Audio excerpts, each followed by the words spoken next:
경제에 취한다. 경제 이야기가 술술 풀리는 김광석의 경제포차. 김광석입니다. 반갑습니다.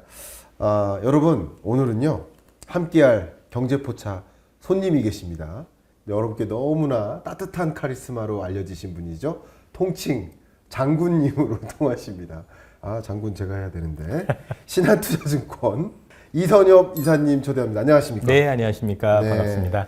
예. 경제포차는 경제를 안주 삼아 술잔을 기울이면서 정말 솔직하고 날카롭게 이야기를 나누는 프로그램입니다. 앞으로 이선엽 이사님과 경제 고전부터 필독속 이르까지 정말 다양하게 다뤄보고자 합니다. 그런데 오늘은 특별히 이선엽 이사님이 진행을 맡아주시기로 하셨습니다. 왜냐하면 오늘의 책은 바로 제 책 피벗의 시대 2025년 경제전망이기 때문입니다. 와주셔서 감사합니다. 예, 감사합니다. 그래서 지금부터 이 진행권을 넘기도록 하겠습니다. 아이고, 감사합니다. 감사합니다. 제가 진입권을 받아서 너무 편하네요. 네. 시작하도록 하겠습니다. 좋습니다. 예. 제가 첫 번째 질문을 좀 드려보도록 할게요. 네.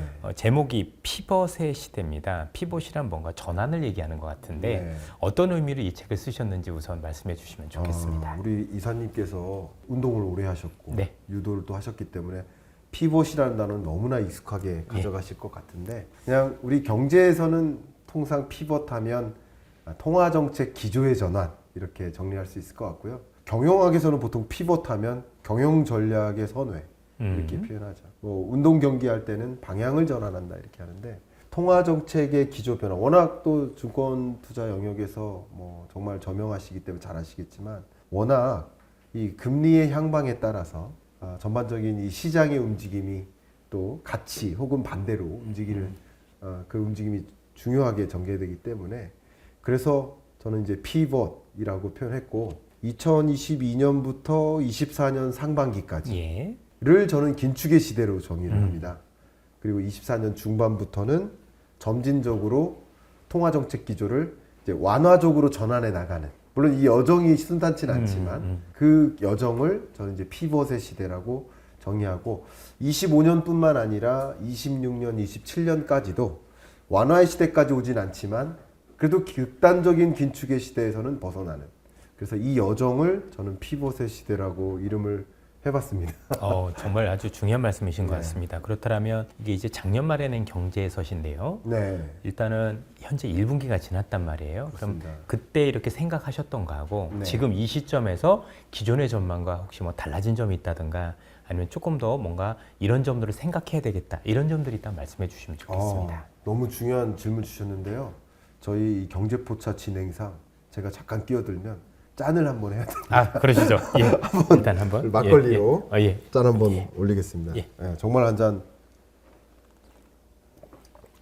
아이고 맛있네요. 그죠? 막걸리가 이렇게 달아서. 그러니까요. 안주도 그래도 먹어야 되지 안주 하나 않겠습니까? 드시죠. 제일 좋아하시는 게 뭡니까? 원래 홍길동전 좋아하는데 네. 홍길동전이나 춘향전은 없고 예. 이런 것만 주네요. 예.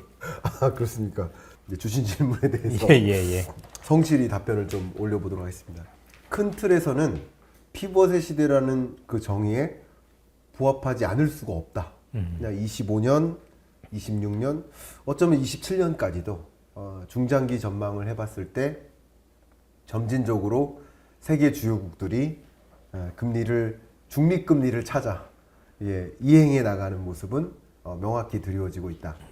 그런 부분에 대해서는 생각했던 거랑 큰 틀에서는 변화가 없는데 트럼프 2.0 시대가 왔고 특히 4, 5, 6월 동안에는 관세 전쟁이 본격화되면서 이게 정말 물가를 급등시킬 것인지 아니면 지난 1기 때처럼 오히려 물가 상승률을 하향 안정화시킬 것인지 그것을 알 수 없다가 현재로서는 연준 위원들이 갖고 있는 그렇겠죠. 생각이기 네. 때문에 그래서 통화정책 기조가 점진적으로 나름 순탄히 인하하는 움직임이 아니라 당분간은 좀 지켜보다가 금리 인하를 또 추가적으로 할지 말지를 판단해보는 여정. 그러니까 어쩌면 부산으로 가는 여정은 있어요. 그건 매한 가지예요. 그런데 지금은 다소 좀 쉬었다 가거나 교통사고가 나서 혹은 좀 돌아서 가야 되는 상황까지 놓인 건 아닌가. 그런데 부산으로 가는 여정에 있는 것은 여전히 유효하다. 그러니까 미국도 그렇고 한국도 그렇고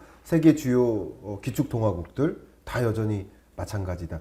또 마지막으로 일본도 마찬가지. 일본은 일본 나름대로 일본이 생각하고 있는 중립금리 약 1에서 1.5%를 향해서 점진적으로 금리 인상을 해 나가는 여정이다. 그런 틀에서는 큰 변화는 없는 것 같습니다. 뭐 글로벌적으로는 저도 거기에 공감대가 많이 있는데 네. 최근에 이제 국내 같은 경우는 일부 정책적인 오류 때문에 부동산이 갑자기 급등을 하기 시작을 했습니다. 맞습니다. 그러면 이런 부동산 급등기에 우리 어려운 경제를 살리기 위해서 금리 인하가 가능할지 그런 건 또 어떻게 보십니까? 그러니까 결국 금리 인하의 여정에서 고려해야 될 부정적 사이드 이펙트들이 항상 있는 예. 겁니다. 예를 들면 금리 인하하다가 특히 지금 강달러 문제가 좀 심각하다고 볼 수 있는데 강달러를 더 강하게 만드는 게 아닌가 하는 우려감. 또 두 번째는 우리 한국은행 입장에서 봤을 때는 금리를 인하하다가 가계부채가 또 폭발적으로 증가해서 문제가 되는 게 아닐까 하는 우려감. 또 말씀하신 것처럼 부동산 경기를 특히 서울 수도권을 중심으로 유독 더 급등시키는 요인이 작용되는 게 아닐까. 이런 일종의 부작용들도 고려를 한다고 생각합니다. 다만 금리를 결정하는데 인하해야 될 이유도 어쩌면 100가지, 그리고 인하하면 안 될 이유들도 100가지겠지만 그 두 가지 이유들을 저울에 올려놓고 뭐가 더 중요한가를 따져보는 여정이 금융통화위원회가 아닌가 생각하고 금통위 8번에 걸쳐서 지금 금리를 또 추가적으로 인하해야 될지 아닐지를 판단하는 여정인데, 역시 말씀 주신 것처럼 이런 사이드 이펙트, 부작용들이 더 위중해지는 순간이 온다면 금리 인하 여정을 멈출 수도 있겠죠. 그러나 현재로서는 그거보다 물가 안정은 나름 2%에 가깝게 왔네.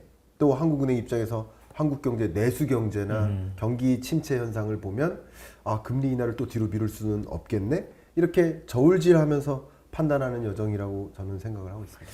지금 이제 미국에서도 관세 전쟁이 본격화되면서 사실 관세라는 게 어떻게 보면 물가와 관련해서는 다소 부정적인 이슈가 될 수 있지 않습니까? 네.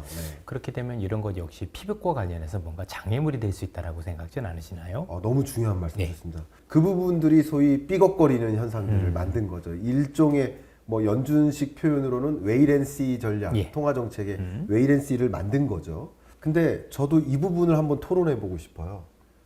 계속 많은 분들의 의문이 관세를 부과하면 정말 인플레를 자극할까? 연준 위원들끼리도 다른 생각들을 갖고 있고, 그래서 제가 한번 먼저 여쭤보겠습니다.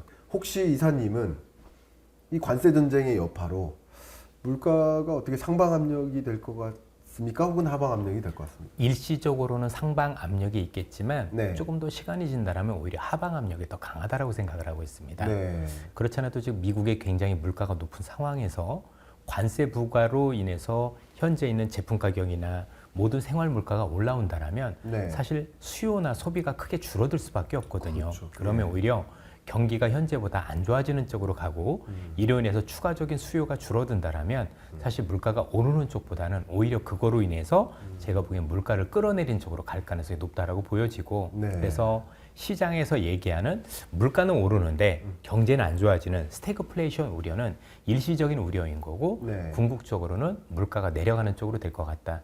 요건 이제 제 생각만 그런 게 아니라 얼마 전에 있었던 제롬 파월 의장도 3월에는 FOMC에서 아마 질의응답을 통해서 물가에 대해서 어떻게 생각하느냐, 특히 관세 영향을 어떻게 하느냐고 했는데, 제롬 파월 의장이 얘기하기를 혹시 이로 인해서 생기는 물가는 일시적일 가능성이 높은 기본 베이스를 깔고 있다라고 얘기했었고, 다만 이게 정말 그런지 여부는 확인해야 되겠다. 그리고 나중에 그 확인하는 지표는 기대 인플레이션 지표라는 얘기를 말씀 주셨거든요. 여기서 중요한 게 왜 파월 의장은 관세로 인한 물가 상승을 일시적으로 봤을까?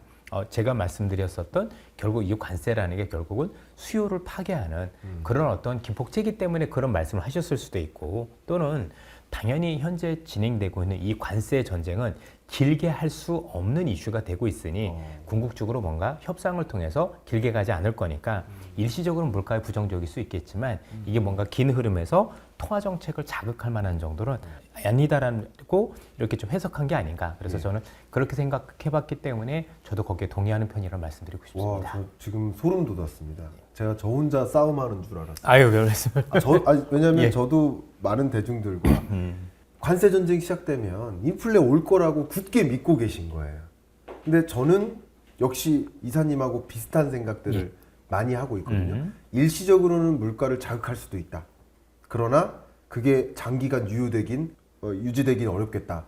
이렇게 판단하는데 말씀하신 여러 근거들이 있었으니까 다른 근거도 제가 한번 말씀드려 볼게요. 그러면 저는 어떤 생각을 하냐면 결론부터 진다면 미국 물가는 일시적으로 급등할 수도 있다.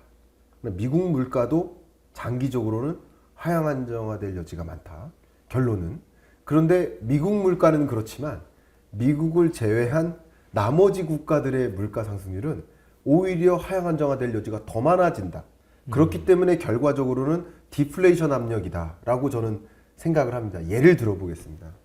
미국이 첫 번째로 관세 부과 대상을 표적으로 삼았던 게 멕시코와 캐나다입니다. 그렇죠. 예. 그건 여러 가지 이유들이 있지만 중국 자본이 많이 투입이 됐고 또 실제 재밌는 게 우회 수출도 아닌 우회적 수출을 하고 있어요. 예를 들면 재밌는 표현인데요. 중국이 멕시코와 캐나다에 수출을 하는데 이 수출 품목은 내수용으로만 쓰는 거예요. 근데 멕시코와 캐나다에서 생산하는 철강을 미국에 무관세로 수출해 왔던 거죠. 이게 우회적 수출이 우회 수출하고는 다르잖아요. 그래서 제가 이름을 만들었습니다. 우회적 수출. 우회적 수출이다. 우회에 가까운 수출이다. 약간 이런 느낌으로 이름을 만든 건데 그러니까 관세의 주요 표적 대상이 된 겁니다. 가장 극단적인 예로. 그러면 이러니까 이 철강을 멕시코와 캐나다에서 생산하는 이런 기업들이 어떤 전략을 또 취할까요?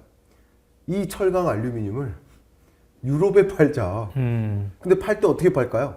헐값에. 그렇죠. 가격을 내려서. 이게 비슷한, 약간 비슷한 현상이 있었는데 관세는 일종의 제재인 거예요. 수출을 못하게. 근데 러시아에 대해서 경제 제재를 가했을 때 러시아산 원유 쓰지 마라. 천연가스 쓰지 마라. 그래서 서방 강국들이 다 사용하지를 않게 막았죠. 그랬는데 러시아산 원유 천연가스가 인도, 중국, 브라질 뭐 그 밖에 나머지 국가들에게 굉장히 저렴하게 그렇죠. 아주 헐값에. 그겁니다. 그래서 우리도 석유화학 제품 가격이 너무 떨어져서 화학이 안 좋았던 거고. 그겁니다. 그러니까 제가 드리고자 하는 이야기는 이 관세를 적용해서 일시적으로 물가 압력은 작용할 수 있습니다. 미국에. 그러나 그 높아진 가격의 제품을 수요하지 않을 겁니다. 그리고 관세를 도입하는 목적이 비싼 가격에 그거 사라가 아니라는 거죠. 비싼 가격에 그거 사라가 아니라 관세 적용되지 않는 내수 제품을 사라가 바로 요구인 그렇죠. 거예요. 트럼프의 의도인 거예요. 그러니까 우리도 그렇게 선택할 겁니다. 예를 들어 자동차에 대해서 25% 관세가 다 부과돼요. 그러면 예를 들어서 현대차가 100만 원짜리가 125만 원이 된다라고 가정하면 갑자기 올라간 그 현대차를 사겠습니까? 내수용, 미국에서 생산된 제품을 사겠죠? 그러니까 바로 이런 것처럼 가격이 올라도 그게 수요로 연결이 안 된다. 그래서 인플레이션을 자극하지 않을 것이다. 오히려 수요가 둔화되니까 디플레이션 압력이 작용된다라는 생각이고 너무나 많은 분들이 공감하시는 게 이렇게 관세 전쟁 펼치면 경제 성장률 더 떨어진다. 다 수정 조정할 것이다. 맞습니다. 세계 경제 조정. 그런데 인플레이션이 자극될 여지가 있겠습니까? 아니라는 거죠. 원자재 가격도 원유 가격도 세계 주요 기업들이 생산을 둔화시키고 수출을 둔화시키고 또 신규 투자를 못하고 이게 결국 총 수요의 둔화니까 글로벌리는 인플레 압력이 더 둔화될 여지가 있다. 그렇게 보고 있고요. 그래서 결론적으로 생각해보면 GDP로 생각해보면 미국 GDP가 25% 아닙니까? 근데 나머지 75% 권역에서는 생산 둔화, 투자 둔화가 있는 거예요. 수요 둔화가 있는 거예요. 그러니까 글로벌 인플레이션 압력은 오히려 더 둔화된다. 미국의 일시적인 인플레이션으로 끝나고 그럼 이 가격 차이가 있으면 더 수요를 하지 않을 것이다. 전 그렇게 보고 있고 그걸 실증적으로 확인했었던 게 트럼프 1기인 거죠. 트럼프 1기 때 미국 물가 상승률이 2.5를 넘었었거든요. 17년에. 근데 18년 지나면서 2% 언더로 떨어집니다. 미국도 3.5, 중국도 3.5%를 상회했었는데 지금 3% 언더로 떨어집니다. 그 당시 18, 19, 20년. 재밌게도요. 제가 그 당시에 예를 들어서 무슨 100분 토론 섭외 전화를 받으면 주제가 뭔가요? 디플레이션 오는가였습니다. 18, 19, 20년에 기억하실 겁니다. 우리나라 물가 상승률을 봤을 때 마이너스를 3개월 연속 찍었었던 게 역사적으로 유일한 기간이 그때입니다. 그러니까 실증적으로도 실제 이런 관세 전쟁을 펼쳤으면 중국산 제품 가격이 올라가서 물가를 자극해야 될 텐데 오히려 물가 상승률이 2% 언더로 떨어졌고 우리나라는 역사상 가장 낮은 물가 상승률을 기록했던 게 바로 그 구간입니다. 실증적으로도 그랬기 때문에 뭐 물론 물가를 자극하는 일들도 있을 수 있겠지만 저는 오히려 디플레 압력일 가능성이 높다. 저는 그렇게 그림을 그리고 있습니다. 저도 좀 첨언을 드리고 싶으면 그 말씀에 상당히 동의하는 게 네. 오늘 주식시장의 반응에서도 그랬던 게 당연히 관세를 맞는 부과되는 품목들도 안 좋았지만 교역이 줄어들 거라는 우려를 주식시장에서 그대로 반영을 했습니다. 그렇습니다. 그만큼 어쨌든 비싸게 물건 가격이 형성되면 그만큼 수요가 줄 거고 지금 뭐 말씀 주신 것처럼 너무 진짜 좋은 표현을 많이 주셨는데 러시아가 결국 팔 수 없었을 때 다른 국가들한테 더 싸게 팔았었던 그렇습니다. 그럼 글로벌적으로 공급 과잉이 초래될 수도 있을 가능성이 그렇습니다. 높기 때문에 예. 되려 물가가 올라가는 게 아니라 내려갈 수 있다라는 그러니까 네. 미국만 안 들어가면 되는 거니까 그렇죠. 예. 예. 그래서 그게 이제 이쪽으로 저쪽으로 펼쳐지면서 그럴 가능성이 높다라고 저희들도 많이 보고 있고 궁극적으로 보면 우리가 이제 뭐 박사님이나 저나 이렇게 볼 때도 결국은 현재 진행되고 있는 트럼프의 이 정책이 네. 다 성공할 거다라고 지금 보진 않으시는 거잖아요. 그렇죠. 성공할 거라고 보지 예. 않죠. 예. 그래서 좀 거기에 대해서 좀 왜 트럼프의 정책이 성공하지 못할 거라고 생각을 하시는지 네. 좀 이제 말씀을 해주시면 좋을 것 같아요. 그러니까 우리가 너무 좋은 질문 주셨습니다. 경제를 볼 때 이게 그냥 하나의 부동의 무기체라고 가정한다면 트럼프의 계산대로 되겠죠. 근데 너무나 여러분들이 공감하시다시피 경제는 생물이기 때문에 그렇게 큰 그림을 그리고 있고 그런 속내를 트럼프가 분명 가지고는 있지만 그대로 중국이 그대로 EU가 그냥 그렇게 하세요라고 내버려 두지 않는다는 거죠. 그렇기 때문에 삐걱거림이 발생할 수 있겠다. 가장 대표적인 뭐 예를 들어본다면 트럼프는 궁극적으로 중국을 고립시키고자 했을 겁니다. 그러니까 바이든은 중국을 고립을 못 시켰어요. 그래서 이런 지정학적 싸움에서 실패했고 전쟁도 못 멈춘 거죠. 근데 트럼프는 중국을 고립시키면 이 게임은 끝난다. 그런 의지가 또 반영된 게 러시아와 긴밀한 유대 관계를 형성해 나가는 그런 모습, 또 중동 국가, 중국을 고립시키려 하는 거예요. 근데 트럼프가 이런 식으로 무지막지한 관세 전쟁을 펼쳐나가면 당연히 중국이 나름 일본과 나름 한국과 유대 관계를 형성할 수밖에 없고 그 밖에 나머지 EU 국가들끼리 또 똘똘 뭉치게 되고 중국을 배타적으로 보게 되고 그러다 보니까 결과적으로는 트럼프가 원하던 그것을 이루지 못할 가능성이 상당 부분 있기 때문에 강하게 그냥 막연히 관세 전쟁을 펼쳐나가긴 어렵겠다. 더군다나 저는 이런 생각까지 합니다. 관세 전쟁으로 인해서 미국 물가가 자극될 거라고 한다면 트럼프는 중도 하차라도 할 거라고 생각합니다. 저도 그렇게 생각을 합니다. 저는 왜 그렇게 생각하냐면 트럼프가 그림 그리고 있는 굉장히 중요한 것 하나가 그토록 이야기했던 금리 인하예요. 근데 금리는 연준이 결정하는 거죠. 근데 저는 이 백악관은 뭐를 결정하냐? 금리를 인하할 수 있는 환경을 결정하는 거다. 설사 관세 전쟁으로 물가가 자극된다면 인플레이션이 다시 제기됐네? 그러면 금리 인하는 더 벌어지고 금리 인상을 단행할 거란 말이에요. 절대 트럼프는 제가 이렇게 표현할게요. 그 꼴을 못 봅니다. 그래서 관세 전쟁으로 인해서 실제 물가가 자극이 된다면 그 관세 전쟁 중도 하차라도 하지 않을까 하는 생각까지 저는 가지고 있습니다. 이런 삐걱거림이 있지 않을까라고 저는 상정하고 있는데 어떻게 생각하십니까? 저도 이제 조금 이제 결론은 같은데 뭐 네. 중간 생각은 다를 수도 있겠지만 네. 우선적으로 트럼프라는 사람이 미국 대통령이 된 게 첫 번째는 우리가 알고 있는 불법의 민자, 두 번째가 네. 물가 상황이었기 때문에 어떤 식으로든 여기서 물가를 자극하는 정책을 쓰게 되면 사실 2년 뒤에 있을 중간 선거에서 의회를 뺏길 가능성이 높고 네.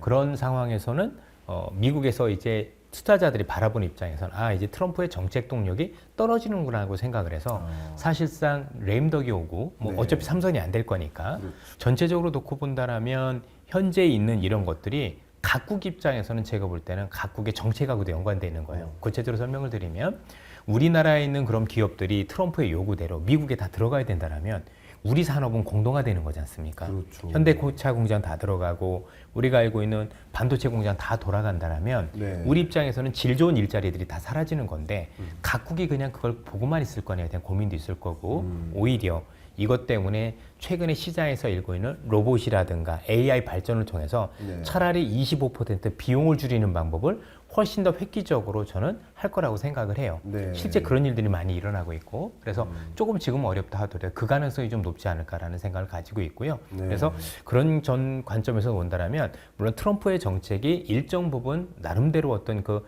효과는 거둘 수 있지만 네. 정말 트럼프가 원하는 모든 것들을 다 이루기에는 사실 각국이 놓인 상황도 제가 볼 땐 녹록지 않다. 네. 그래서 각국이 자기네 경제 잠재 성장률까지 포기해가면서 그럴 거라고 전 보여지지 않습니다. 아, 너무 예. 좋은 견해십니다. 제가 오늘 진행자가 아니지만 제가 이 질문을 한번 또 드려보고 네. 싶어요. 많은 경제 주체들이 국내에 특히 기업인들이 경제 위기 올 것 같다.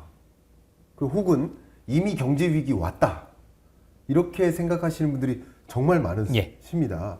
최근에도 한국경제인협회에서 기업인들한테 물어봤는데 90%가 경제 위기 올 것 같다. 이렇게 응답을 했단 말이에요. 혹시 이사님은 경제 위기를 나름 그 전망 안에 상정하시는지 좀 여쭙고 싶습니다. 어떻게 생각하세요? 우선은 세계 경제 관점에서? 네, 상정하지는 않고 있고요. 네. 우리가 통상적으로 경제 위기라 하면 두 가지 위기를 생각할 수 있을 것 같아요. 하나는 우리가 수출이 안 돼서 생기는 위기. 이걸 우린 보통 외환위기라고 합니다. 네. 수출이 안 되면 달러가 부족해서 우리 보통 IMF를 겪었었고요. 두 번째는 금융위기겠죠. 네. 금융위기는 말 그대로 뭐 부동산 이런 것들이 너무 버블이 심해졌다가 터져서 은행이 부실해지고 금융권이 부실해지고 이로 인해서 시장의 신용 창출 기능이 떨어져서 생기는 위기를 우리는 보통 통상적으로 위기라고 하는데 네. 그런 위기 가능성은 없다고 생각을 합니다. 다만 네. 말씀 주신 요지 안에는 뭔가 우리나라의 경제 잠재 성장률이 지속적으로 떨어져 가고 있으니 네. 이게 위기지 않겠느냐라고 하는데 뭐 사실 그걸 위기라고 본다라면 위기라고 볼 수는 있겠죠. 네. 그러나 오히려 우리가 그걸 위기라고 보고 있기 때문에 옛날에도 이런 경우는 되게 많았거든요. 네. 궁극적으로 이런 시장이 앞을 봤었을 때 뭔가 불투명한 것들이 많이 보인다라면 지금부터 저희는 굉장히 잠재력이 많은 국가다 보니까 새롭게 또 성장 동력을 찾고 거기에 대한 또 정부의 투자, 기업들의 투자가 이루어지면서 향후의 먹거리를 저는 찾을 거라고 생각을 합니다. 한국이 굉장히 재밌는 국가인 게 이전부터 놓고 보면 다른 국가들은 그런 게 없는데 위기가 있을 때 굉장히 역동적으로 바뀌는 되게 특이한 특성들이 있어요. 그리고 국민들도 잘 뭉쳐서 하시는 부분들도 있고 네. 지금도 뭐 정치적으로 되게 갈등이 있다라고 하지만 위기 앞에서는 그 갈등이 항상 봉합되는 특징도 가지고 있다라는 거죠. 그래서 우리 국민들을 믿고 또 우리가 가지고 있는 성장 잠재력을 믿기 때문에 지금 전체적으로 앞날이 순탄치 않다는 건 분명해 보이지만 그걸 알고 있기 때문에 이걸 극복할 만한 여러 가지 방안들을 가지고 이 위기를 그래도 서서히 빠르지는 못할 것 같은데 극복해 나갈 가능성이 높다라고 생각을 하고 있습니다. 예, 우리 박사님께서는 또 어떻게 생각해 주시는지. 저는 예. 이제 일단 글로벌 경제 관점에서 생각했을 때 너무 우리 이사님하고 생각이 많이 비슷해가지고 예. 저도 놀랐습니다. 시청자 여러분들이 혹시 형제 아닌가? 제가 형입니까? 동생입니까? 짜고 나온 거 아닌가? 외관으로 보면 제가 삼촌 같죠? 조카 같고. 그렇지만 많은 분들이 그런 생각을 하고 있는 건 오히려 그런 생각을 하고 있으니까 안 온다라고 저는 의견을 드리고 싶어요. 어떤 말씀을 드리고자 하는 거냐면 경제 위기를 그 정의를 구분하지 않고 있다. 저는 이 부분에 대해서 되게 엄격한 잣대를 들이대야 된다 생각하거든요. 저도 공감합니다. 예. 그러니까 경제 위기라는 용어가 있잖아요. 이코노믹 크라이시스라는 용어가 있단 말이에요. 근데 아무 때나 경제 위기라는 거예요. 작년에도 경제 위기였고, 올해도 경제 위기고, 내년도 경제 위기, 어제도 경제 위기고, 오늘도 경제 위기. 경제 위기라는 단어를 너무 함부로 쓴다는 거예요. 근데 근현대사에서 우리 세계 경제 위기 왔다라고 저는 이름할 수 있는 그 기간이 정확히 4번 있었다고 봅니다. 1980년 오일 쇼크, 그리고 IMF 외환위기, 2008년 금융위기, 그리고 팬데믹 경제위기. 예. 저는 이렇게 4번을 꼽고 있어요. 근데 지금 경제는 이 경제위기랑 같느냐? 다르죠. 많이 다르죠. 그러니까 이게 사이클을 완전히 벗어난 채 주저앉는 거, 시스템적 리스크가 오는 거, 그걸 경제 위기라고 하지 않겠습니까? 근데 사이클상 이렇게 하강 국면이 오래 지속되는 거 이런 걸 갖고 어쩌면 IMF 때보다 더 힘들다라고 말씀을 하시는 것도 제가 이해가 가고요. 공감은 되지만 그러나 이걸 경제 위기라고 그냥 구분해버리면 우리 의사결정이 뒤틀리는 거 아니겠습니까? 맞습니다. 그래서 너무 과잉 경제 위기 공포감? 저 이런 걸 갖고 있다고 개인적으로 생각을 하고 있습니다. 아마 박사님께서도 많이 느끼셨겠지만 네. 최근에 언론에 나와서 경제 얘기하시는 분들은 제가 보기엔 10년째 경제 위기를 똑같이 말씀해 주시고 계십니다. 그래서 저도 그분들한테 조금 말씀드리고 싶은 건 위기일 네. 수도 있겠죠. 그러나 어떤 위기인지 명확하게 그리고 그 위기가 어떤 메커니즘으로 해서 위기라고 말씀해 주시는지 저는 그런 점들을 명확하게 밝히면 공감을 할 텐데 그분들의 말씀을 들어보면 그런 메커니즘 정확하게 있지는 않았었어요.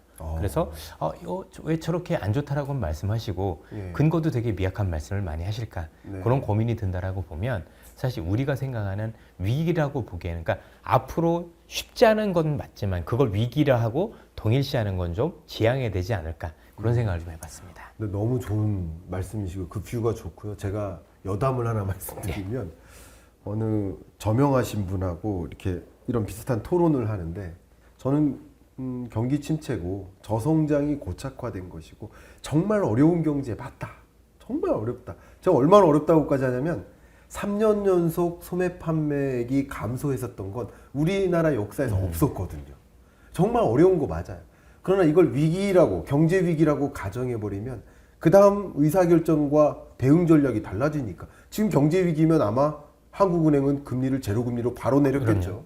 그러니까 제가 생각하는 것은 경제적인 위기냐 위기라고 생각하시는 부분들도 많이 있을 겁니다. 아마 예를 들어 정치적 위기 아니면 뭐 여러 가지 뭐 인구 위기 그런 다른 분야의 위기를 붙이는 건 저는 공감합니다.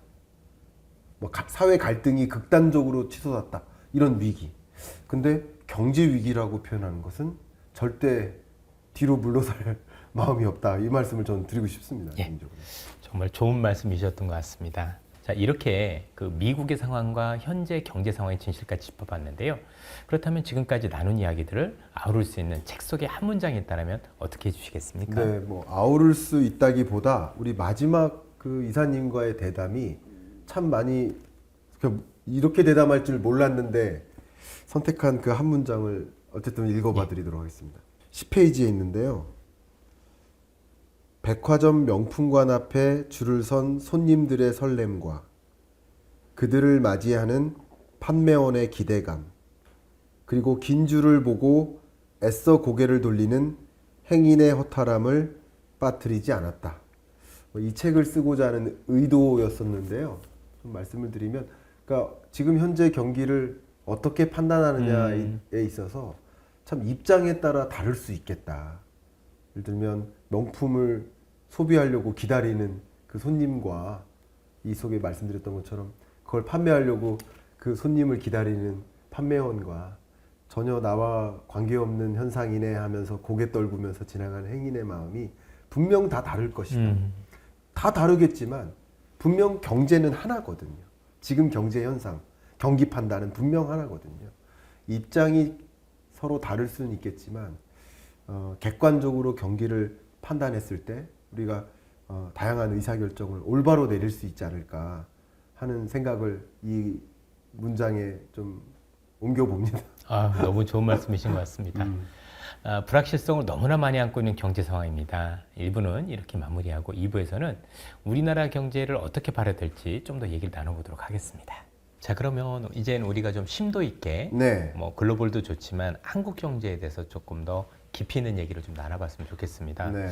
아무래도 이제 미국 대통령이 현재 취하고 있는 여러 가지 정책들이 네. 미국에 굉장히 유리할 수 있는 특히 이제 공급망과 관련해서 유리할 수 있는 정책들을 쓰고 있다라고 현재 우리는 알고 있습니다. 맞습니다. 자, 그렇다면 향후에 이런 것들이 많이 현실화됐었을 때 우리 경제는 좀 더 많은 주름살이 있을 수밖에 없다라고 생각이 드는데 네.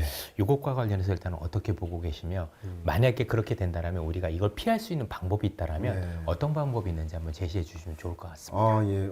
저는 기본적으로 미국 행정부의 이런 행보, 어쩌면 행보가 아니라 횡포는 기본적으로 자국 내에서 밸류체인을 다 끌어가겠다라는 의도라고 판단할 수 있겠습니다. 저는 정말 인상적이었던 그 관세 전쟁의 청사진을 그림 그렸던 백악관 고문 나바로죠. 이분이 하신 말씀이 너무나 충격적이었습니다. 미국에게 독일, 일본, 한국과 같은 나라들이 지금 우리 미국을 어셈블리 네이션으로 만들고 있다. 원래 우리 미국은 매뉴팩처링 네이션인데 제조업 강국이었는데 우리를 조립 강국으로 만들고 있다라고 발언을 했어요. 이 한 문장 안에 정말 많은 것들이 내포되어 있다고 생각하는데 그동안 미국 행정부 기간 내내 2010년대 들어서 계속 미국 내 공장 지어라라는 압력을 취해왔고 예를 들면 자동차 기업으로 생각해 본다면 알라바마 공장 있고 조지아주에 공장 짓고 뭐 이렇게 하니까 결국은 이제부터는 뭐를 수출하게 되냐면 부품을 수출하게 되는 거예요. 부품을 수출하니까 이제 너네가 우리 미국을 조립 공장 만들려고 하는 거냐. 부품 수출하지 마라. 핵심 부품을 미국에서 생산하라.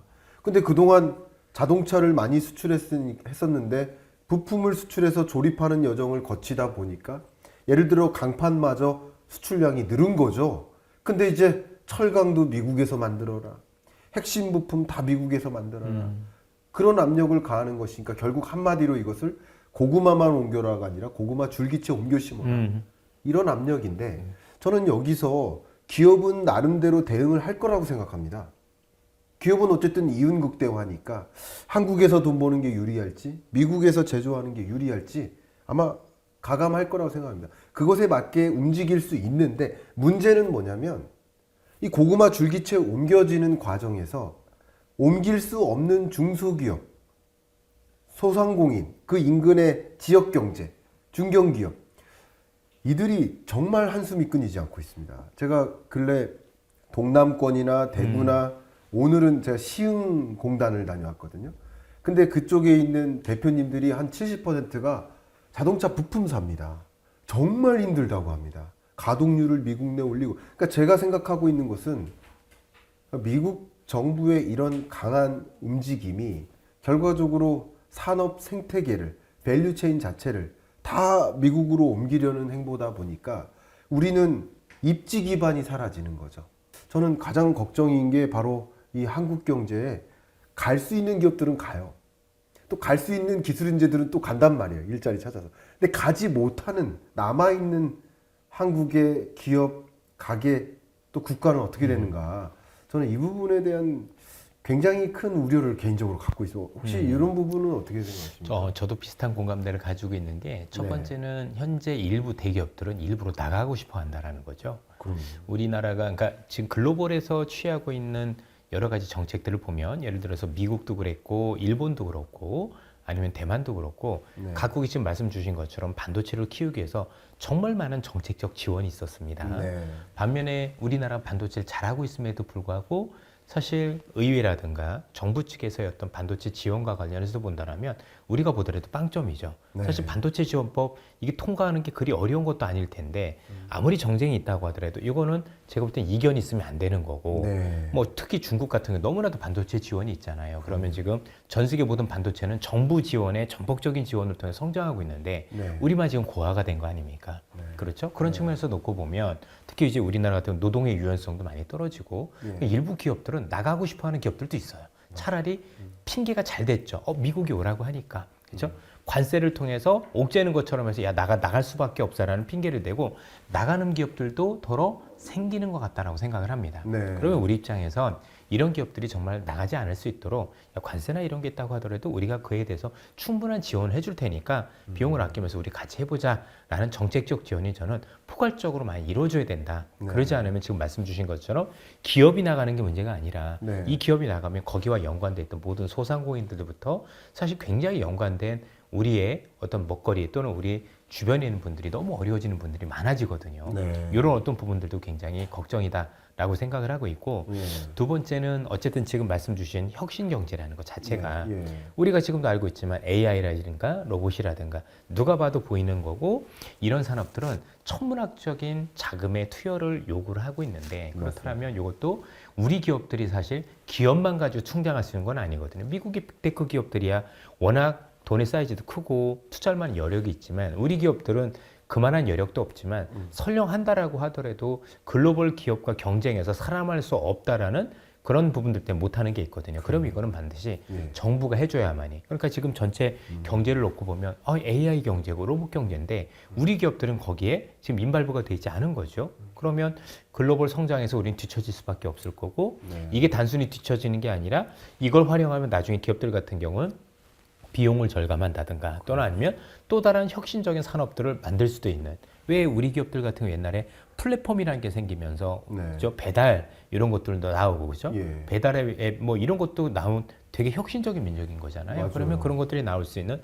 토대를 계속 유지를 해줘야 될 것 같은데 이와 관련해서는 여야를 막론하고 또 정부도 마찬가지인 거고 최우선적으로 뭔가 제가 볼 땐 대대적인 지원이 이루어져야 또 그리고 앞서 말씀드렸던 이 기업들이 나갈 수 있지 않도록 여러 가지 정책 지원들이 마련이 되어야 제가 볼 땐 우리를 지킬 수 있다라고 생각을 하고 있습니다. 그러니까요. 정말 너무 중요한 어젠다를 주셨어요. 저는 개인적으로 아까 대질문 주셨잖아요. 네. 그 대질문에 이제 한 가지 골자가 미국발 역풍인 거죠. 네. 지금 하나는 미국발 소용돌이. 근데 이 미국발 소용돌이가 있는데 또 한 가지는 저는 개인적으로 중국발 소용돌이도 또 있다고 생각해요. 무시 못하죠. 그러니까 이게 다 역풍인 네. 건데 저 그 부분 한번 의견을 드리고 싶은 게 얼마 전에 MWC를 다녀왔는데요. 예. 저는 놀랐습니다.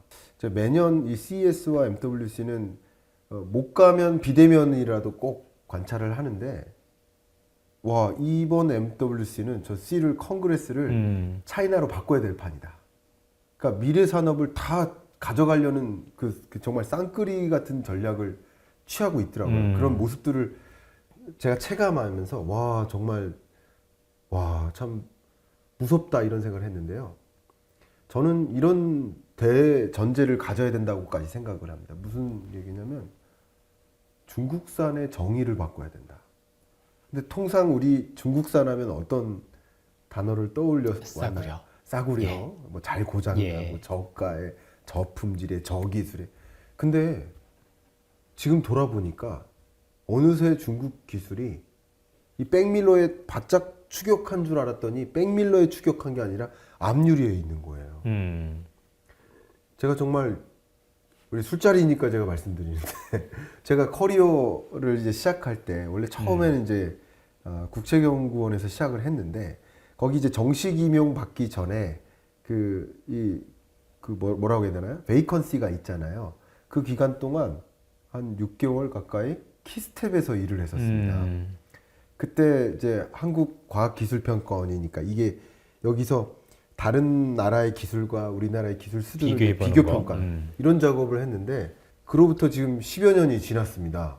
지났는데 그 보고서를 아직도 보는데 너무 놀란 겁니다. 올해 나온 보고서 때.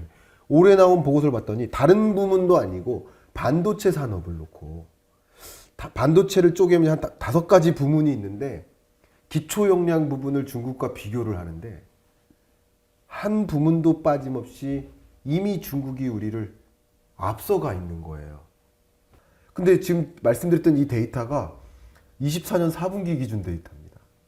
그러니까 저는 이 중국의 기술 추격, 이제 추격이 아니라 추월이죠. 중국의 이 기술 추월이, 그러니까 미국발 이런 거대한 소용돌이가 일고 있는데 소위 중국의 이런 과잉 생산이라고 이름을 칭할까요? 공격적인 가격 전략이라고 칭할까요? 이런 중국의 이런 압력이 정말 무섭기까지 하대. 이를테면 어쩌면 이 영상이 나갈 시점이면 풀려 있을 수도 있는데 비하드가 지금 환경 인증만 남아 있잖아요. 예. 준비 다 끝났지 않습니까? 근데 환경 인증 끝나면 뭐 한 3천만 원 정도도 안 되는 이 전기차 SUV가 과연 우리 한국 내수용 자동차 시장을 얼마나 장악할까? 저는 굉장히 무섭거든요. 그렇지 않아도 우리 경제 어려우니 소상공인 뭐 정말 많은 수요가 이 저가 자동차, 저가 전기차 수요가 분명히 있을 텐데 상당 부분을 대체하지 않을까 이런 위협감도 느끼고 있습니다. 저는 개인적으로. 그래서 우리가 대응할 하나의 전략은 이제 제발 안도하지 말자. 우리 계속 안도하니까 당하는 거 아닌가. 한 2, 3년 전 반도체 말고 2차 전지주가 이렇게 할 때 이 중국의 기술 수준이 추격을 앞다투고 있다라는 얘기를 하니까 많은 소위 우리나라 투자자들이 2차 전지 투자자들이 그런 말을 하지 말라는 거예요. 인정할 수 없다. 그런 말 하지도 말라. 근데 우리는 받아들여야 되는데 이것도 중국의 이런 이 추격이나 추월이라는 면을 지금이라도 안도하지 말고 정말 적극적으로 더 우리가 할 수 있는 영역을 찾아서 넘볼 수 없는 하나의 기술 영역을 갖춰 나가야 되는 게 아닌가 하는 생각을 굉장히 많이 갖고 있어요. 지금 중국에서 일고 있는 붐 중에 하나가 일단 딥시크 이후로 AI 열풍이 불었고 또 유니트리라든가 유비테크를 비롯해서 로봇 관련주들이 굉장히 좋은데 네. 우리는 시작도 안 했는데 거긴 이미 하고 있지 않습니까? 네. 그럼 이건 우리하고 일단 비교가 안 되는 거죠. 우린 없는데 여긴 있는 거니까. 그렇습니다. 그럼 일단 거기서 졌다라고 보는 거고 그거보다 왜 이런 일들이 일어났을까라고 생각을 하면 많은 투자자분들이 중국을 싫어하는 것과 중국을 제대로 하는 걸 분간을 잘 안 하시는 것 같아요. 싫어하는 건 싫어하는 거고 그래도 얘네들이 실력이 어느인지 객관적으로 볼 줄 알아야 되는데 네. 싫은 것 때문에 이쪽을 너무 무시하는 부분이 있다라고 생각을 합니다. 그런데 이런 기저에는 저는 정치적인 영향이 굉장히 크게 깔려 있다라고 생각을 합니다. 구체적으로 조금 설명드리면 네. 글로벌적으로 최근에 일어난 정치적 성향이 뭐냐면 이미 아시는 것처럼 글로벌에 있는 대부분의 국가들이 특히 자본주의 국가에서는 양극화가 너무너무 심하거든요. 양극화가 심한 상황에서 벌어지고 있는 것들은 뭐냐면 정치적으로 갈등이 굉장히 커요. 네. 그러다 보니까 정책과 관련해서 정부의 연속성이 없어져요. 예컨대 우리 예전에 보면 예전에 우리 그 김대중 대통령 계셨고 노무현 대통령에서 2번을 하셨고 그다음에 또 이쪽에서도 이명박 대통령 하셨고 박근혜 대통령 2번을 하고 이 얘기는 뭐냐면 정책적으로 10년 정도의 연속성이 있다 보니까 뭐 각각의 정부가 뭘 키우는지 알 수는 없으나 키웠을 때 그 관련 산업은 성장 산업으로 커질 수가 있었어요. 그렇죠? 그러네요. 예. 특히 이제 미국도 마찬가지인데 네. 미국도 원래 재선이 기본인데 여기도 정치적 갈등이 커지면서 전에 대통령 다르시고 이번 대통령 다르시고 연속성이 끊어져 버렸죠. 그래서 네. 아마 아시겠지만 전에 계신 대통령은 아마 미국에서 IRA법을 통해서 전기차를 육성하셨는데 네. 현재 이번에 계신 미국 대통령께서는 사실은 또 전기차를 뒤집어 엎었단 말이에요. 그러면 경쟁적인 측면에서 중국은 벌써 한 분이 3연임제 하고 있어서 똑같은 정책을 10년, 15년 연속성을 가지고 꾸준히 밀어왔는데 네. 한국이나 미국 같은 경우는 기존에 있던 성장 정책이었으면 다음 정권이 돌아서 적폐를 보고 다 밀어버리고 그러다 보니 성장이 자라나기 전에 싹이 잘려버리고 네. 그 다음에 뒤엎어지는 일들이 있다 보니까 성장 정책으로서의 어떤 자리를 잡지 못한 상황에서 싹이 잘리고 네. 중국은 달아가고 있고 저는 이런 것들이 굉장히 커지고 있다고 봐서 현재 진행되고 있는 우리와 미국의 이 정치적 갈등은 향후에도 성장 동력이 뭔가 자리를 잡을 때 제가 볼 땐 굉장히 불리한 요소가 되고 중국한테 굉장히 제가 볼 땐 특히 양국 다 마찬가지로 중국한테 뭔가 자꾸 추월당할 수 있는 여지를 주고 있다라고 생각을 하고 있습니다. 저 이거 받아 적어서 어디다 제가 다음 책에 써도 될까요? 쓰셔도 정말 괜찮습니다. 너무 좋은 말씀 예, 주셨네요. 제가 철저하게 공감합니다. 예. 그러면요, 이런 상황 인식하에 우리는 어떻게 대응해야 될지 그 대응책을 하나 말씀해 주시고 저도 하나 또 대응책을 말씀드리면 어떨까? 좋습니다. 네.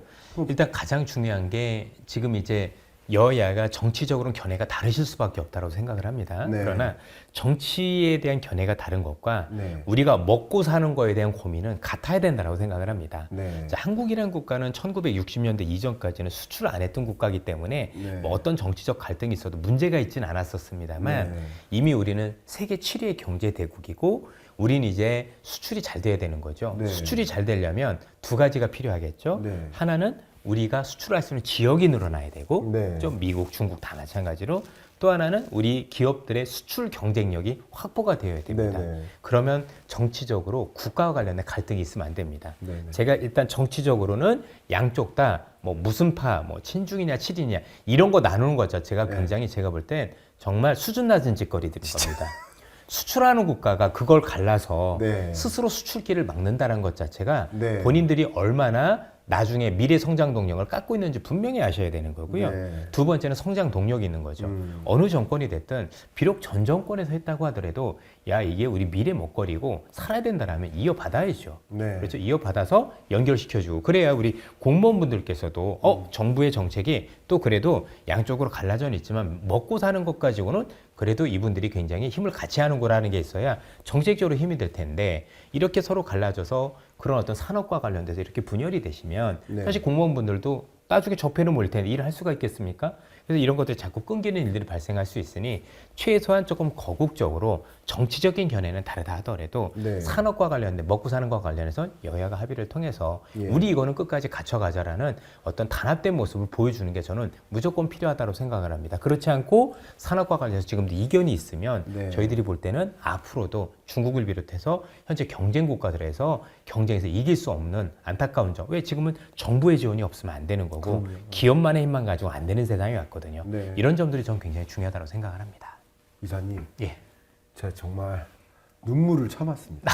정말 너무 그 공감의 눈물이 여기 나오기 직전인데 제가 참았습니다. 아마 우리 독자분들도 똑같은 그렇죠. 생각을 네. 하셨습니다. 정말 감사하고 이 기회에 우리 망곤당이잖아요. 예. 이걸 당으로 해서 창당식으로 그러실까요? 너무 좋습니다. 예, 예, 그렇죠. 예, 예. 말씀 주셨으니까 맛있네요. 예. 저도 예. 한 조금만 말씀 진짜 주시죠. 별 볼 일 없는 생각인데 한번 덧대 보도록 하겠습니다. 제가 좀 별 되게 특이한 상상도 했거든요. 제가 그 부분에 대해서 너무나 공감하니까 그걸 기술을 독립적으로 결정할 수 있게 해주면 어떨까? 너무 좋은데요. 그러니까 통화 정책도 독립적으로 결정하잖아요. 헌재든 사법부도 어쩌면 이제 행정부나 입법부를 벗어나서 독립적으로 결정하는 거잖아요. 마찬가지로 우리는 갖고 있는 게 기술밖에 없으니까 자원도 없고 인구도 없고 영토도 없고 작잖아요, 다. 갖고 있는 건 기술인데 우리가 해나갈 수 있는 돌파구는 기술인데 기술만큼은 좀 기술의 정치가 반영되지 않았으면 좋겠다. 그렇죠. 왜 이 기술은 진보 기술이고 이 기술은 보수 기술이에요? 맞습니다. 그게 말이 됩니까? 맞아요. 제가 어느 날 그 원자력 산업이 유망하다라는 표현을 했었을 때 그걸 마치 왜 무슨 정치적으로 해석을 해버리더라고요. 원자력이 왜 정치입니까? 원자력이 유망하면 제한하고 가야죠. 원자력이 어떻게 정치색이 담기나요? 어떻게 중국에 대해서 미국에 대해서 정치적으로 갈리나요? 돈 되면 다 비즈니스적으로 역할을 해야죠. 저는 그렇게 생각합니다. 그래서 저는 예를 들면 뭐 그런 시도까지는 아니지만 기술 기구를 독립적으로 구성을 해서 기술 로드맵을 짜고 그 기술 로드맵상에 어떠한 역량을 우리가 갖춰야 되는지 그 R&D의 어떤 R&D 영역에 기초 역량이든 산업기술, 사업화 기술이든 어떤 부분에 R&D 예산을 배정해야 되는지 또 어떤 기술 인력들을 배양해야 되는지 하는 그 기술 의사결정에 관한 독립적인 기구를 만들고 그리고 그것은 정부가 개입할 수 없게 독립성을 유지하는 그런 체제를 만드는 건 어떨까 하는 그냥 재밌는 상상을 해봤습니다. 개인적으로. 사실 너무 중요하신 말씀인 것 같아요. 그만큼 우리가 그런 기술과 관련돼 있었을 때 너무나도 정치권의 개입이 잦아서 네. 배가 산으로 가는 모습들이 많이 나온다는 얘기지 않습니까? 맞습니다. 그래서 실제 일하는 분들도 힘드시고 네. 그러다 보니 한국에 있는 우수한 인력들은 그걸 못 견디고 또 해외로 또 나가실 거고 네. 그런 게 또 빈곤의 악순환이 되는 것 같습니다. 그러니까요. 진짜 그 안이감만 못한다. 중간에 길을 가다가 멈추면 예. 안이감만 못한다라는 우리나라의 그 속담이 있는데 계속 길이 아니 가요. 맞습니다. 정말 그 예를 들어 제 특정 기술을 거론하고 싶진 않지만 왜냐하면 이게 다 협회가 있고 협단체가 있어서 그게 협회와 협단체가 생겼다가 사라지기까지 하는 모습을 보면서 이게 너무 아니 가는 거예요. 중간에 해지하고 이 기술은 아니야. 어떻게 거기에 정치가 담겼나 참 그런 아쉬움이 있는데 다른 나라는 어찌할지 몰라도 우리나라는 그런 제가 뭐 기술 독립성을 유지해야 된다라는 이제 뚱딴지 없는 그런 상상을 하긴 했지만 그런 어떤 방향성은 가져가야 되는 게 아닌가 하는 맞습니다. 개인적인 생각을 하고 있고요. 그러면 한국 경제가 더 잘 되기 위해서 또 다른 또 아이디어는 있으시면 한번 말씀해 주시면. 저는 아이디어라기보다는 정말 기본적으로 우리 한국 경제가 저성장 고착화되고 있는 대표적인 나라인데 잠재 성장률 자체가 떨어지고 있는 현상을 저는 주목해보고 그 안에서 잠재 성장률을 이제 쉽게 말하면 세 개의 레고 블록을 쌓는 거잖아요. 노동 투입, 자본 투입, 총 요소 생산성. 이 높이가 잠재 성장률인데 노동 투입이 쪼그라들고 자본 투입도 쪼그라드는 거예요. 계속 말씀드려요. 그러면 이걸 만약에 적극적으로 통제할 수 없는 영역이라 한다면 이 생산성, 총 요소 생산성이라는 분야만큼은 끌어올려야 되는 게 아닌가. 그게 거의 유일한 우리의 이 저성장 고착화를 막고 다시 중성장으로 돌아갈 수 있는 유일한 수단 아닌가 생각을 하는데 그럼 어떻게 생산성을 끌어올릴까? 이 부분도 저희 말씀 나눴던 이야기하고 일맥상통합니다. R&D죠. 우리가 갖고 있는 건 오로지 R&D고 우리가 오로지 갖고 있는 뚫고 이겨낼 수 있는 건 기술이니 특정 기술만큼은 중국의 이런 점령과 미국의 이런 횡포에 대응하기 위해서는 우리가 정말 고수할 수 있는 누구도 넘볼 수 없는 세분화된 기술 영역을 설정하고 그 기술 영역만큼은 정말 추격을 불허할 만큼 엄청난 R&D와 기술 인력을 쏟아붓고 하는 여정이 필요하다고 생각을 하고요. 그리고 또 나아가서 인구가 감소하니까 1인당 교육 예산 줄여도 되는 거 아니냐라고 생각을 하시지만 1인당 교육 예산을 늘리는 방법은 왜 생각하지 않나. 저는 심지어 인구가 줄어드니까 전 인구의 인재화라고 표현을 계속하고 있습니다. 전 인구를 인재화하는 것은 바로 교육의 혁명이다. 왜 지금까지 교육에 머무느냐. 교육을 아예 혁명적으로 개선하는 방법을 고민해야 된다. 그래서 저는 죽어도 곧 죽어도 R&D, 교육 등을 통해서 생산성을 끌어올리는 노력, 전혀 다른 국가들이 넘볼 수 없는 그 중국의 추격도 무섭지 않은 그런 방향성을 영위해야 된다고 생각하고 또 이렇게 될 때 우리가 가질 수 있는 것이 미국이든 그 어떤 강대국도 우리를 함부로 볼 수 없다는 거죠. 파트너국으로 인식할 수밖에 없습니다. 우리랑도 협조해줘. 우리랑 도와줘. 파트너가 되어줘. 그러니까 함부로 공격의 대상이 안 될 수 있지 않을까. 그래서 다른 어떤 많은 영역에 걸쳐서 그런 욕심을 낸다기보다는 특정 영역을 선정해서 정말 누구의 추격을 불허하는 그런 노력을 해야 되지 않을까 하는 생각. 그게 우리의 성장률을 끌어올리는 노력이지 않을까 생각하는데 마지막으로 저도 이사님께 좀 조언 좀 여쭤보고 싶습니다. 제가 또 가지고 있는 그 한국의 아쉬움 중에 하나, 또 키워야 되는 것 중에 하나는 저는 혁신 기업들이 많이 나와야 된다고 생각을 하고 그러기 위해서는 벤처 생태계를 정부가 육성할 필요가 있다고 생각을 합니다. 지금 우리나라의 벤처 생태계가 완전히 무너졌고 현재 수많은 스타트업들이 거의 자금 지원을 받지 못할 정도가 되다 보니까 뭐 꿈을 가지고 있는 청년들이나 아니면 뭔가 기술력을 가지고 있는 아이디어를 가지고 있는 분들이 뭐 기업을 한다든가 이런 모습들이 못 나오고 있습니다. 지금 잘 보시면 뭐 우리 요즘 미국 시장 투자 많이 한다고 하지만 S&P 500 기업에 있는 기업 상위 1위부터 10위 중에서 한 기업 빼는 건 다 혁신 기업입니다. 다 만든 지 얼마 안 됐어요. 테슬라부터 시작을 해서 다 보시면 뭐 구글도 있고 뭐 그렇잖아요. 근데 우리나라는 1위부터 10위까지가 다 원래도 있던 다 옛날에 그 기업이에요.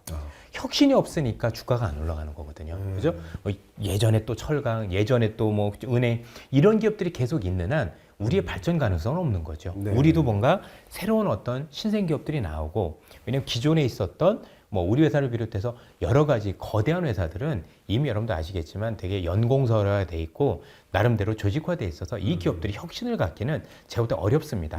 뭐 우리나라 대기업들이 혁신한다. 다 거짓말이고요. 말도 안 되는 얘기예요. 그죠? 못해요. 왜? 너무 커요. 그렇게는. 그런 것들은 항상 젊은 친구들 중심으로 뭔가 새로운 아이디어를 가지고 있는 분들이 나와야 되는데 이런 분들에 대한 육성 의지가 제가 볼 땐 민간 지역에서는 이미 어려워져서 정부 차원에서 돈이 들어가고 혹시 이분들이 실패하더라도 내가 다 책임져야 할 거 밀어줘야 돼요. 이게 지금 중국이 잘하고 있는 거거든요. 맞습니다. 그러지 않으면 앞으로 우리의 혁신은 나오지 않을 거고 그렇게 되면 또 우리가 또 향후에 미래 먹거리를 찾기가 어려워지는 부분이 될 수 있어요. 우리가 지금까지 올 때도 뭐 지금 뭐 네이버도 있고 카카오도 있고 이 훌륭한 기업들이 전부 다 그런 식으로 만들어졌던 기업들이잖아요. 네. 이런 게 육성돼서 현재 있는 옛날에 있는 기업들 말고 이런 새로운 기업들이 와서 기존에 있었던 기업들하고 조율이 되면서 국가 성장 동력이 될 수 있도록 이건 국가 차원에서 뭔가 벤처를 육성할 수 있는 새로운 어떤 모멘텀이 있어야 되겠다. 그래야 젊은 후배들이 의대 안 가시겠죠. 네. 그분들이 잘못은 아니지 않습니까? 뭐 공대 나와봐도 그렇죠? 그 많은 대우도 없고 그 많은 직장도 없으니까 안 가시는 거지. 예. 우리 때만 해도 공대 정말 많이 가셨었잖아요. 그렇죠? 왜? 그때는 그게 가능했기 때문에. 그럼요. 결국 그런 생태계는 민간이 만들어주기 어렵다라면 정부 차원에서 대대적으로 네. 그렇죠? 모든 것들을 지원해주고 실패에 대한 책임을 묻지 않으면서 뭐 그중에 일부는 잘못된 애들도 있겠지만 그런 것들 감안하다 해야죠. 그렇죠. 안 하면 제가 볼 땐 미래 성장 동력이 끊길 거라고 생각을 해서 이거에 대한 생태계 복구가 너무나도 시급하다 이렇게 말씀드리고 싶습니다. 와, 저 정말 너무 지금 저 티 안 나요? 여기 닭살이 막 이렇게 올라왔습니다. 아이고, 네. 별 말씀. 옷 밖으로 닭살이 나오는 느낌까지. 말씀 듣다 보니까 제가 그냥 문득 떠오른 게 삼성 인력개발원에 제가 종종 가는데 거기 복도에 사진 하나가 있어요. 삼성그룹에서 최초의 제조 기업으로서 생산했던 제품 국수입니다. 국수. 국수 기업이었습니다. 제일제당 그렇죠? 네. 예. 국수를 생산했었던 게 첫 번째 제조 기업으로서의 생산품이에요. 그게 지금 삼성그룹이 된 거 아닙니까? 말씀하셨던 것처럼 정말 많은 벤처 기업들이 적극적으로 시도하고 또 그게 우리 한국의 부가가치를 좀 키울 수 있는 그런 생태계를 조성하는 게 정말 필요하겠다라고 정말 절감합니다. 그렇죠. 네. 네. 자 이제 마지막 질문을 드려보도록 네. 하겠습니다. 아마 하반기쯤에는 2020년도 전망 책 준비를 하실 텐데요. 네. 어떤 내용을 다루고 싶으신지 또 시장 참여자들에게 희망을 주는 내용을 담을 수 있을 것 같으신지 마지막 질문을 드리고 싶습니다. 아, 네. 저는 2025년 전망서까지가 7번째 경제 전망서였고 우리 독자분들께는 2050년까지 전망서 쓰기로 약속을 했는데 네, 2026년 전망서를 당연히 준비하는 지금 여정에 있고요. 1년 동안 준비하면서 2026년이 너무나 또 여러분들이 올해도 힘들다고 하시지만 내년은 더 힘들 것으로 많이 생각하고 있지 않습니까? 그만큼 참 많은 분들이 흔들리고 있다라고 생각이 되는데 그럴수록 흔들리지 않기 위해서는 뿌리가 깊어야 된다.